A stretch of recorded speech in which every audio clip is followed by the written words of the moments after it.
அஸ்ஸலாமு அலைக்கும் வரஹ்மத்துல்லாஹி வபரகாத்துஹு. இன்னல் ஹம்துலில்லாஹி நஹ்மதுஹு வ நஸ்தஈனுஹு வ நஸ்தக்ஃபிருஹு வ நஊது பில்லாஹி மின் ஷுரூரி அன்ஃபுஸினா வ மின் ஸய்யிஆத்தி அமாலினா. மை யஹ்திஹில்லாஹு ஃபலா முதில்ல லஹு வ மை யுத்லில்ஹு ஃபலா ஹாதிய லஹு. வ அஷ்ஹது அல்லா இலாஹ இல்லல்லாஹு வஹ்தஹு லா ஷரீக லஹு واشهد ان محمدا عبده ورسوله اما بعد. اللهم صل على محمد وعلى ال محمد كما صليت على ابراهيم وعلى ال ابراهيم انك حميد مجيد. اللهم بارك على محمد وعلى ال محمد كما باركت அலா இப்ராஹீம வஅலா ஆலி இப்ராஹீம இன்னக ஹமீதும் மஜீத். இந்த அண்ட சராசரங்களை அனைத்தையும் படைத்து பரிபக்குவப்படுத்தி கொண்டிருக்கக்கூடிய ஏகனாகிய அல்லாஹுவை போற்றி புகழ்ந்தவனாகவும், அல்லாஹுவின் சாந்தியும் சமாதானமும் வற்றா கருணையும் எம்பெருமானார் முஹம்மது ஸல்லல்லாஹு அலைஹி வஸல்லம் அவர்களின் மீதும், அவர்களை இயன்ற அளவிற்கு பின்பற்றி வாழுகின்ற நல்லடியார்கள் மீதும், முக்கியமாக அல்லாஹ் கடமையாக்கி இருக்கக்கூடிய இந்த ஜும்மா வேளையிலே இங்கே வந்திருக்கக்கூடிய நம் அனைவர்களின் மீதும் என்றென்றும் நின்று நிலவட்டுமாக என்ற பிரார்த்தனையோடு இந்த ஜும்மா உரையை நான் ஆரம்பம் செய்கின்றேன். எல்லாம் வல்ல கண்ணியமிக்க அல்லாஹுவின் நல்லடியார்களே, அல்லாஹுடைய இறுதி தூதரான முஹம்மது நபி ஸல்லல்லாஹு அலைஹி வஸல்லம் அவர்கள் நமக்கு ஏராளமான செய்திகளை சொல்லி காட்டியிருக்கிறார். பல செய்திகள், பல தகவல்கள் நம்முடைய மறுமையை அலங்கரிக்கக்கூடியதாக இருக்கும். மறுமையினுடைய வெற்றியை அடையக்கூடிய செய்திகளாக இருக்கும். அப்படி ஒரு தகவல், ரொம்பவும் முக்கியத்துவமான மன தத்துவ ரீதியாக அல்லாஹ்வுடைய தூதர் அவர்கள் சொல்லக்கூடிய ஒரு செய்தி என்னன்னு பார்த்தோம்னா, ரசூலுல்லாஹ் சொல்றாங்க, மக்களே, உங்களுடைய எண்ணம், நீங்கள் எதை அதிகமாக உங்களுடைய உள்ளத்தில் நினைக்கின்றீர்களோ அப்படித்தான் உங்களுடைய வாழ்க்கை இருக்கும். நாம் எதை அதிகமாக உள்ளபூர்வமாக சிந்திக்கின்றோமோ அந்த சிந்தனையினுடைய வெளிப்பாடாகத்தான் நம்முடைய செயல்கள், நம்முடைய பேச்சுக்கள் இருக்கும் என்று அல்லாஹ்வுடைய தூதர் அவர்கள் சொல்லி காமிக்கிறார். உதாரணத்திற்கு மாணவர்களை எடுத்துக்குவோமே. நல்ல படிக்கக்கூடிய மாணவர்கள் இருப்பாங்க, படிப்பிலேயே கொஞ்சம் தோய்வாக இருக்கக்கூடிய மாணவர்களும் இருப்பாங்க. ஏன் இந்த வேறுபாடு? ஒரே ஆசிரியர் தான், ஒரே பாடத்திட்டம் தான். நன்றாக படிக்கக்கூடிய மாணவர் அதிகமாக கல்வியில் கவனத்தை செலுத்த வேண்டும் என்று இருப்பார். அவருடைய எண்ணம் அதிகமா என்னவா இருக்கும்? படிப்பிலே இருக்கும். ஏதோ பார்டரை தாண்டினா போதும்னு இல்லாம கல்வியை அறிய வேண்டும், அதிகமான மதிப்பெண்களை எடுக்க வேண்டும் என்ற எண்ணம் அவருடைய உள்ளத்துல அதிகமா இருக்கும்.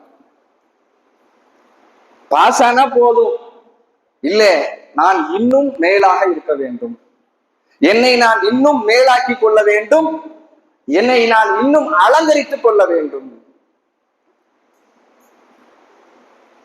அவருடைய கவனம் கல்வியில, படிக்கிறதுல இருக்கு. பொழுதுபோக்கு, டிவி, விளையாட்டு அதையும் செய்யத்தான் செய்வாரு. அது என்னவா இருக்கும்? இதெல்லாம் முடிச்சது போக அவர் அதை செய்வார். ஆனா இந்த கல்வியில தோய்வா இருக்கக்கூடிய மாணவன் பாத்தீங்கன்னா கல்வியிலே அவருடைய எண்ணம் அதிகமாக இருக்கார். விளையாட்டுத்தனமாக, பொழுதுபோக்கிலே அதிகம் கவனம் கொண்டவராக இருப்பார்.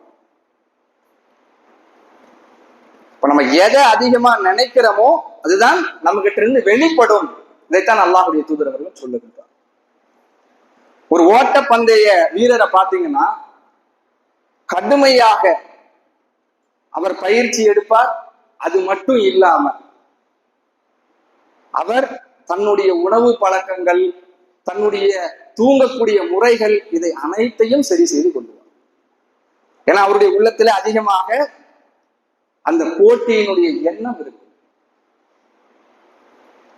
இந்த மாணவன் ஏன் படிக்கிறாரு, இவர் ஏன் அந்த ஓட்ட பந்தயத்துல அதிகமான முயற்சிகள் எடுக்கிறார்னா இவங்களிடத்துல ஒரு இலக்கு வைத்திருக்கிறார்கள். என்னுடைய இலக்கு இதுதான், நான் நல்லா படிக்கணும், ஒரு வக்கீல் ஆகணும், என்னுடைய இலக்கு அதுதான், ஒரு சிறந்த மருத்துவர் ஆகணும், என்னுடைய இலக்கு இதுதான் என்று அவர்கள் ஒரு இலக்கை நிர்ணயித்து அதை அவர்கள் உள்ளத்துல விதையாக போட்டு என்ன செய்யறாங்க, அதை அலங்கரிக்கின்றார்கள், அந்த எண்ணத்தை அதிகப்படுத்தி கொள்ளுகின்றார். வக்கீல் ஆகலாம், மருத்துவர் ஆகலாம், ஏதோ கொஞ்சம் நஞ்சம் படிச்சாவே என்ன செய்ய முடியும், அதை அடைய முடியும். ஆனால் அதிலே நான் உயர்வை அடைய வேண்டும். அவர்கள் கூடுதலாக செயல்படுகின்றார்கள், கூடுதலாக அந்த எண்ணத்தை அதிகப்படுத்தி கொள்ளுகின்றார்கள். பயிற்சி எடுத்தா போதும், நான் ஏன் உணவு கட்டுப்பாட்டுல இருக்கிறேன், என்னுடைய தூக்கத்தை நான் ஏன் சரி செய்யறேன், நான் முதலில் வர வேண்டும்.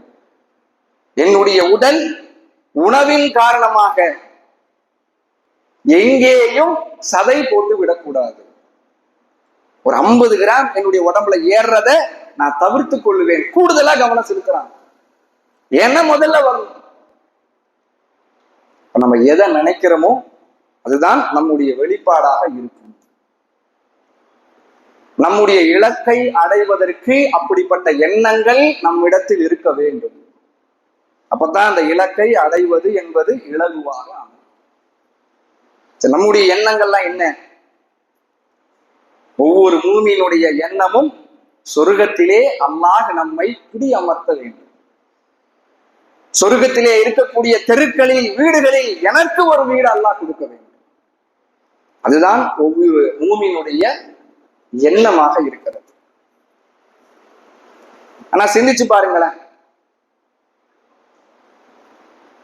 அந்த எண்ணத்தை நாம் எவ்வளவு அதிகப்படுத்துகின்றோம்.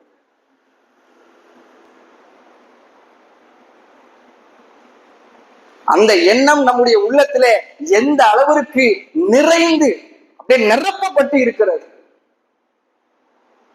ஒரு ஜாடியில நிரப்பப்படக்கூடிய மண் எவ்வளவு, கல்லு எவ்வளவு, ஒரு 10% பெரிய கல்லு, ஒரு 90% மண் அடைக்கப்பட்டிருக்கு.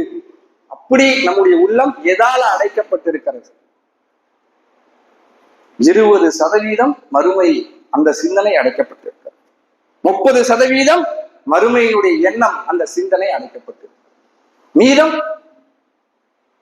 தான் உலக வாழ்க்கை. கண்ணுக்கு முன்னாடி இருக்கக்கூடிய இந்த வாழ்க்கையில ஏற்படக்கூடிய சிரமங்களை நான் சமாளிக்க வேண்டும், இந்த பிரச்சனையை நான் எதிர்கொள்ளணும், இதிலே என்னுடைய வாழ்க்கையை நான் சுகமாக அமைத்துக் கொள்ள வேண்டும். மறுக்க முடியாத உண்மை, அதிகமான கொள்ளளவு உலக வாழ்க்கையில் தான் நம்முடைய உள்ளம் பிடித்திருக்கிறது.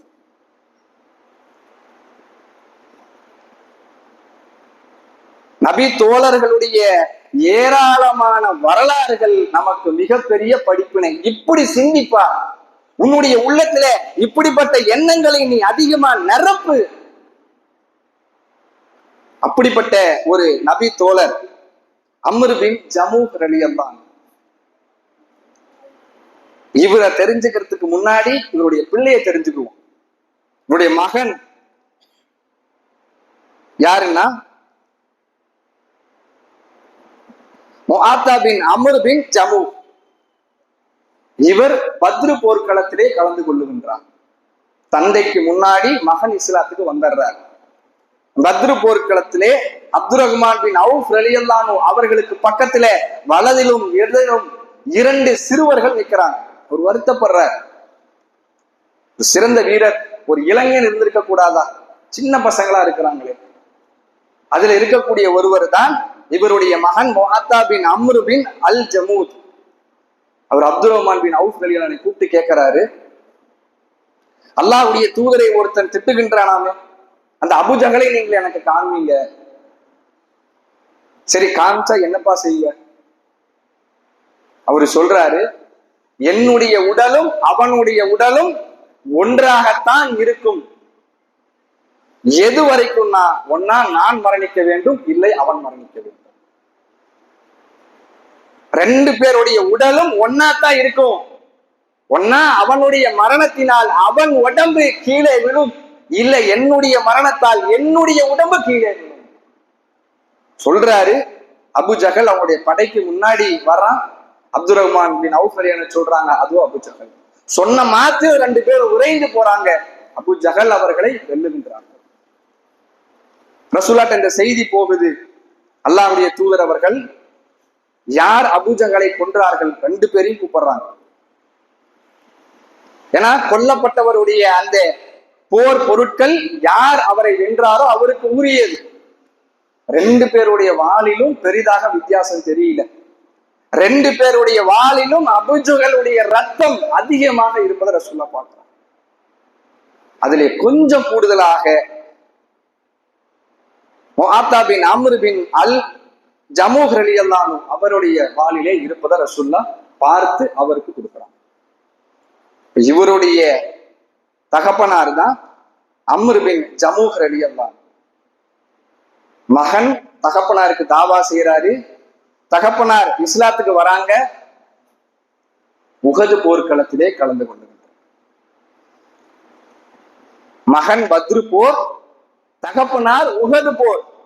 இந்த குடும்பத்தை பாருங்க. நம்முடைய குடும்பம் எப்படி இருக்கிறது, எப்படி இருக்க வேண்டும், ஒரு படிப்பினை இந்த குடும்பம். ஒரு அல்லாஹ்விடத்துல பிரார்த்தனை செய்து விட்டு அந்த போருக்கு போறாங்க. என்ன பிரார்த்தனை செய்கின்றார் என்றால், இந்த போர்க்களத்தில நான் புறமுதுகிட்டு ஓடிவிடக் கூடாது, பயந்து நான் திரும்பி வந்துடக்கூடாது.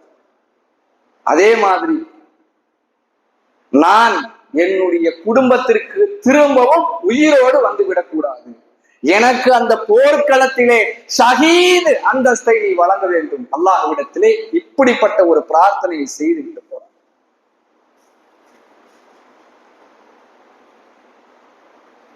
போர்க்களத்துல இருக்கிறாங்க. அல்லாஹ்வுடைய தூதர் இடத்துல அம்ர் பின் ஜமூஹ் ரலியல்லாஹு அன்ஹு வந்து கேட்கிறாங்க, அல்லாஹ்வுடைய தூதரே, இந்த போர்க்களத்தில் மாத்திரம் அல்லாஹ் என்னை ஷஹீதாக்கி விட்டால் சொர்க்கத்திலே எனக்கு 2 கால்கள் கிடைக்குமா? அந்த கால்களை கொண்டு நான் சுவனத்தில் நடக்க இயலுமான்னு கேட்கிறார். 2 காலும் ஊனமுடைய ஒரு நபித்தோழர். 2 காலும் கிடையாது அவருக்கு. அவருக்கு போர் கடமை கிடையாது. ஏன் போருக்கு வராது? ரசூலுல்லாஹ் வந்து கேட்கிறாங்க, நான் இங்கே கொல்லப்பட்டு விட்டால், இந்த போர்க்களத்திலே எனக்கு ஷஹீது கிடைத்து விட்டால் சொர்க்கத்துல 2 கால் கிடைக்குமான்னு கேட்கிறாங்க. இன்னைக்கு நம்முடைய நிலைமையை யோசிச்சு பாருங்க. கடமையே இங்க என்ன பெரிய பிரச்சனையா இருக்கு? கடமையை தாண்டி நாம் உபரியான வணக்கங்கள் செய்யணுமா? இருக்கு. நம்முடைய உள்ளம் அதிகமாக எதனை எண்ணுகின்றது? இங்கே விடை நாம தான் சொல்லணும்.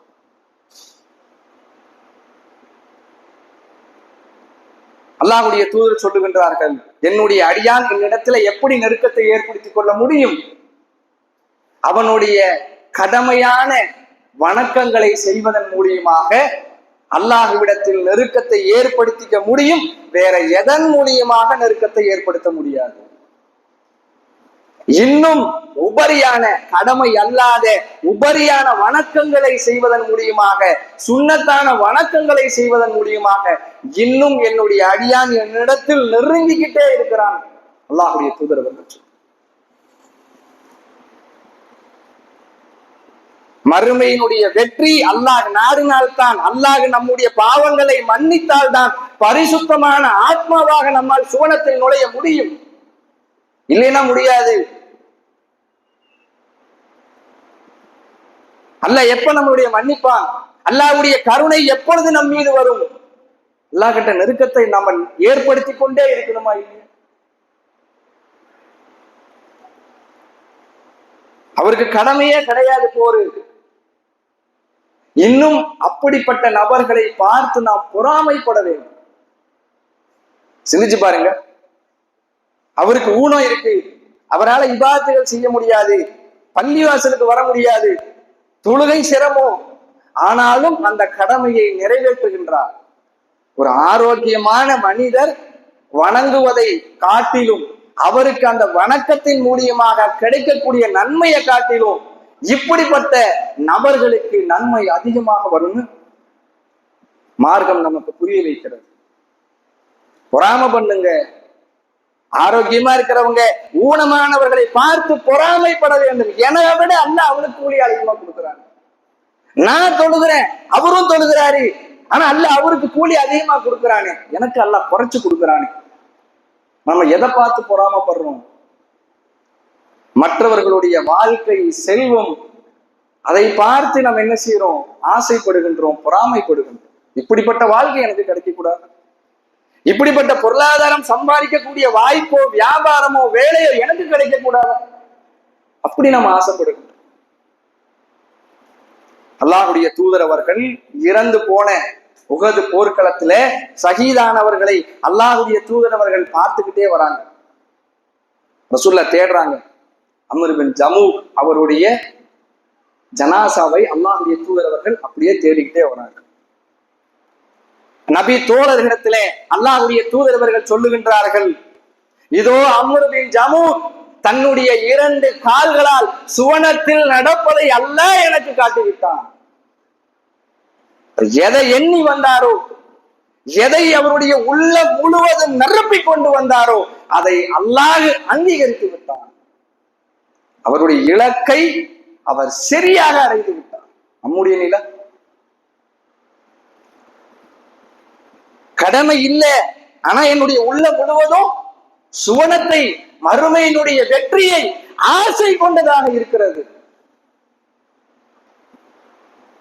எவ்வளவு செய்திகள், எவ்வளவு நன்மையை தரக்கூடிய அமல்களை அல்லாஹ்வுடைய தூதரவர்கள் நம்மிடத்தில் விட்டு சென்றிருக்கிறார்கள். வெறும் செய்தியாகத்தான் அதை நாம் பார்க்கின்றோம். உபரியான சுன்னத்தான வணக்கங்கள் நம் இடத்திலே எவ்வளவு அதிகமா இருக்கு, சிந்திக்கணுமா இல்லையா?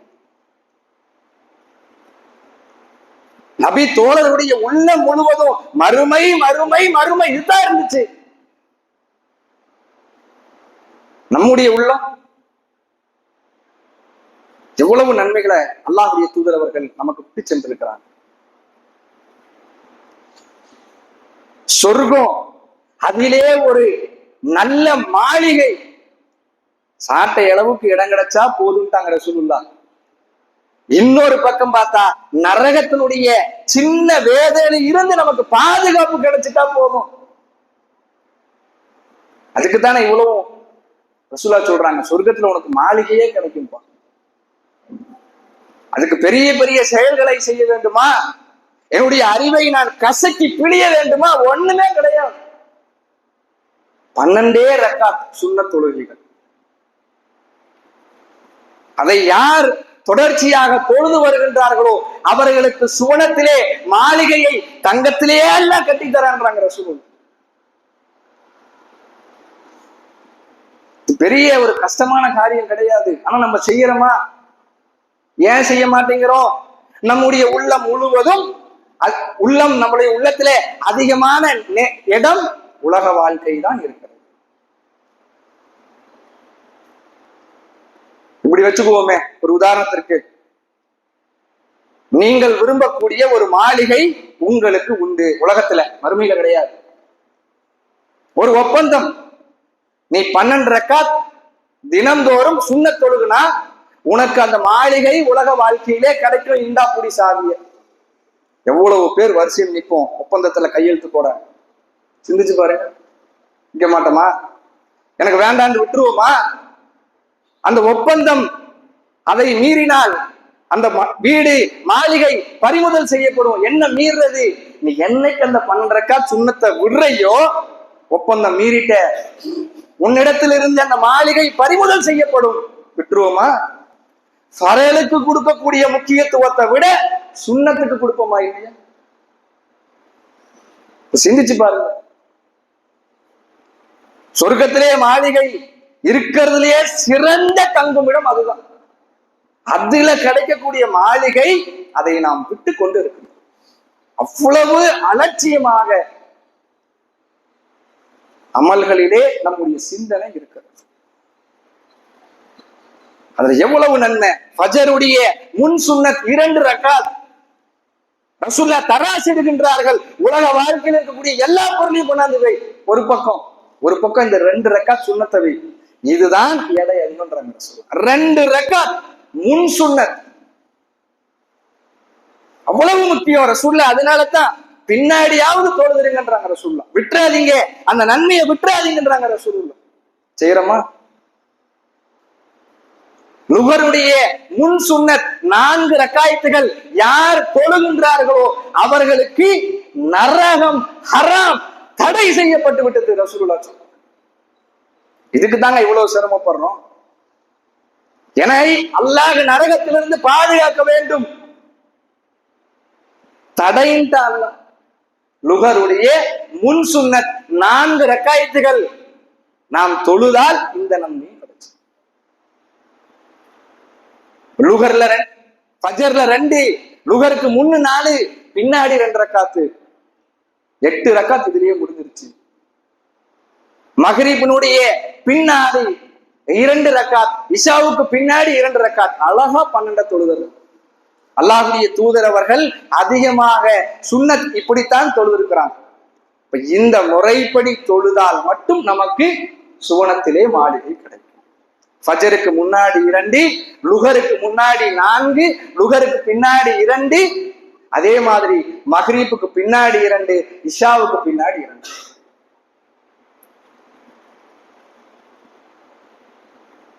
எவ்வளவு நன்மைகள் சுன்னத் தொழுகையிலே இருக்கிறது. நீங்க கடமையில கூட அல்லாஹ்வுக்கு நன்றி செலுத்துறான்னு நிக்க முடியாது. அன்னை ஆயிஷா ரலியல்லாஹு அன்ஹா ரசூலுல்லாஹ் இடத்துல கேட்கறாங்க, ஏன் கால் வீங்குற அளவுக்கு தொழுகிறீங்க? உங்களுடைய முன்பின் பாவத்தை அல்லாஹ் மன்னிச்சுட்டானே. ரசூலுல்லாஹ் தொழுது ஃபர்லுடைய தொழுகை அல்ல, இந்த மாதிரியான உபரியான தொழுகை தஹஜ்ஜுத் வேளையில ரசூலுல்லாஹ் தொழுகிறார். கடமையான தொழுகையில நடுநிலையை பேணுங்கன்னு ரசூலுல்லாஹ் சொல்லிட்டாங்க. சுருக்கவும் முடியாது, நீட்டவும் முடியாது, கூடாது. நான் சஜிதாவை நீட்டுறேன், நான் ருக்குவை நீட்டுறேன், எதிரே முடியும் என்றால் சுன்னத்திலே. அல்லாஹ்வுக்கு நன்றி செலுத்தணும்னு எண்ணம் இருக்கா, உங்களுடைய சுன்னத்துகளை நீங்க விரிவுபடுத்திக்கலாம். ருக்குவை விரிவுபடுத்தலாம், அல்லாஹ்வை ருக்குவிலே புகழலாம், சஜிதாவிலே அல்லாஹ்வை புகழ்ந்து விட்டு நம்முடைய தேவைகளை, மறுமையினுடைய வெற்றியை, நரகத்தினுடைய பாதுகாப்பை அல்லாஹ்விடத்துல நம்ம கண்ணீர் விட்டு கேட்கலாம். அதற்கு சரியான இடம் சுன்னத்து. இப்படி தொழுகுவதன் மூலியமாக சிந்திச்சு பாருங்க, அல்லாஹ்விடத்துல நம்ம நெருங்கிக்கிட்டே இருக்கோம். அல்லாஹ்வுடைய நெருக்கத்தை பெறக்கூடியவர்களாக, அல்லாஹ்வுடைய நேசத்திலே முதன்மை உடையவர்களாக நம்ம ஆகிறோமா இல்லையா? ஆரம்பத்துல பார்த்தோம், அல்லாஹ்வுடைய தூதர் அவர்கள் சொன்ன செய்தி, நீ என்ன நினைக்கிற அதுதான் உன்னுடைய செயல்பாடாக இருக்கும். நீ உலகத்தை அதிகமாக சிந்தித்தால் உன்னுடைய செயல்பாடுகள் உலக வாழ்க்கையோடு தான் இருக்கும். மறுமையிலே நீ இழப்பை அடையக்கூடிய வாய்ப்பும் அதிலே இருக்கிறது. நீ மறுமையை உன்னுடைய உள்ளத்திலே, சுவனத்தை உன்னுடைய உள்ளத்திலே நீ அதிகமாக போட்டு விட்டால் அதற்குண்டான செயல்பாடுகள் உன்னிடத்திலே வந்துவிடும். மறுமையுடைய வெற்றி நமக்கு கிடைக்கும். ஆழமாக சிந்திக்க வேண்டும். ஏதோ கொள்கையில இருக்கிறோம், கடமையான வணக்கங்களை செய்கின்றோம், மறுமையிலே தப்பித்து விடலாம் நினைச்சிடக்கூடாது. கடமையை செய்யக்கூடிய அதே நேரத்திலே பாவங்களையும் நாம் சேர்த்து கொண்டேதான் வருகின்றோம். எவ்வளவு தீமைகளை நம்ம சேர்க்கிறோம். அப்படி நம்முடைய தீமைகள் எல்லாம் ஒரு பக்கம் அழிய வேண்டும். அதற்கு உபரியான வணக்கங்கள் நம்மிடத்திலே அதிகமாக. அப்படி நம்ம வணக்கங்கள், சுன்னத்தான அமல்கள்ல நாம அதிகமாக கவனம் செய்து விட்டால் நம்முடைய தீமைகள் குறைவதை நம்மாலேயே உணர முடியும்.